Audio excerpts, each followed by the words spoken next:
Kila siku Wakenya wanauliza maswali yale yale. Kama mafuta yanapitia Kenya kwenda nchi jirani, mbona sisi ndio tunaumia zaidi? Mbona wakati mwingine mafuta yanaonekana nafuu zaidi kwa majirani zetu kuliko hapa Kenya? Na kama Afrika iko na mafuta ya kutosha, mbona bado wananchi wanaumia kila mara bei ikipanda? Je, shida ni serikali? Ni mfumo wa biashara? Ama kuna mchezo mkubwa ambao wananchi wengi hawauelewi? Leo tunachanganua ukweli wa mafuta kwa lugha rahisi kabisa ili kila Mkenya aelewe kinachoendelea nyuma ya pazia. Kumbuka kusubscribe, kulike pia kushare ili uendelee kupokea makala haya kila wakati. Kwanza kabisa, ukweli ni kwamba Afrika sio bara maskini wa mafuta. Nchi kama Nigeria, Libya, Angola hata Uganda zina utajiri mkubwa wa mafuta, lakini shida kubwa sio mafuta kukosekana. Shida ni nani anadhibiti biashara ya mafuta na ni nani anafaidika zaidi. Kwa miaka mingi sana, mfumo wa mafuta duniani umejengwa kwa njia ambayo mataifa makubwa na kampuni kubwa zina nguvu zaidi kwenye usafirishaji, insurance, financing na bei ya mafuta duniani, na hapo ndipo Afrika mara nyingi hupoteza nguvu yake. Kwa upande wa Kenya, mafuta mengi hupitia bandari ya Mombasa kabla ya kwenda nchini jirani kama Uganda, Rwanda, South Sudan na Democratic Republic of the Congo. Lakini sasa swali kubwa linaibuka.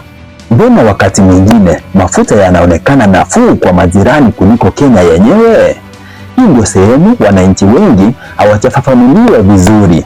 Kwanza, bei ya mafuta Kenya haitegemei tu gharama ya mafuta yenyewe. Kuna vitu vingine vingi huongezwa njiani: taxes, levies, transport cost, storage charges na gharama za serikali. Na hapa ndipo wananchi wengi hulalamika sana. Kwa mfano, sehemu kubwa ya bei ya mafuta Kenya huwa ni ushuru bandarini.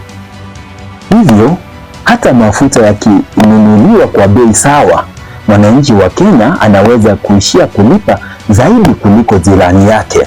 Nchi nyingine jirani wakati mwingine hupunguza taxes zao za kutoa subsidies ili wananchi wao wasinunue sana. Kenya mara nyingi hukusanya mapato mengi kupitia mafuta kwa sababu serikali hutegemea ushuru huo kufadhili shughuli mbalimbali za nchi.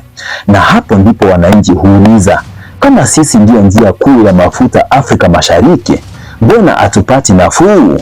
Swali hilo lina uzito mkubwa sana. Wengine wanaamini Kenya ingefaa kuwa na mafuta ya bei nafuu kwa sababu ya bandari ya Mombasa na mfumo wake mkubwa wa biashara. Lakini wengine wanasema gharama kubwa za maisha, madeni ya taifa na utegemezi wa taxes zimefanya serikali kushindwa kupunguza mzigo wa wananchi. Pia kuna suala la dola. Kenya hununua mafuta kwa dola ya Marekani. Dola ikipanda, bei ya mafuta pia hupanda. Na ukiangalia maisha ya kawaida, mafuta yakipanda, matatu hupandisha fare, chakula kupanda, biashara huumia na wananchi wa kawaida ndiye upepa mzigo mkubwa zaidi. Lakini sasa swali jingine linaibuka. Kama Afrika iko na mafuta, mbona Kenya haiuzi ama kununua mafuta mengi ndani ya Afrika? Jibu ni kwamba Afrika bado haijajitegemea kikamilifu kwenye refineries, pipelines na mfumo wa biashara wa bara zima. Mfano wa kushangaza ni Nigeria. Licha ya kuwa producer mkubwa wa mafuta, kwa miaka mingi imekuwa ikiexport crude oil kwenye nje, halafu baadaye inanunua refined fuel kutoka nje kwa bei ya juu zaidi. Hii inaonyesha kuwa na mafuta pekee haitoshi. Lazima uwe na viwanda vya kusafisha mafuta, miundombinu, viongozi wenye maamuzi sahihi na usimamizi mzuri wa rasilimali. Kwa upande wa Kenya, serikali imekuwa ikieleza kuwa mikataba ya G2G ilianzishwa kusaidia kupunguza presha ya dola, kuhakikisha mafuta hayapotei sokoni na kuleta utulivu wa bei. Lakini wananchi wengi bado hawaoni tofauti kubwa kwa maisha ya kila siku, na hapo ndipo siasa huingia. Wengine wanaamini biashara ya mafuta imenufaisha watu wachache wenye nguvu. Wengine wanaamini serikali bado inajaribu kutafuta suluhisho la muda mrefu. Lakini ukweli mmoja ambao Wakenya wanapaswa kuelewa ni huu: mafuta sio biashara ya kawaida. Mafuta ni silaha ya kiuchumi na kisiasa duniani. Ndio maana nchi hupigana kuhusu mafuta. Ndio maana bei ya mafuta ikienda juu, maisha ya wananchi hubadilika haraka sana. Na ndiyo maana wananchi wengi wanaendelea kuuliza maswali kila siku. Swali kubwa sasa ni hili: je, Afrika inaweza kujitegemea siku moja?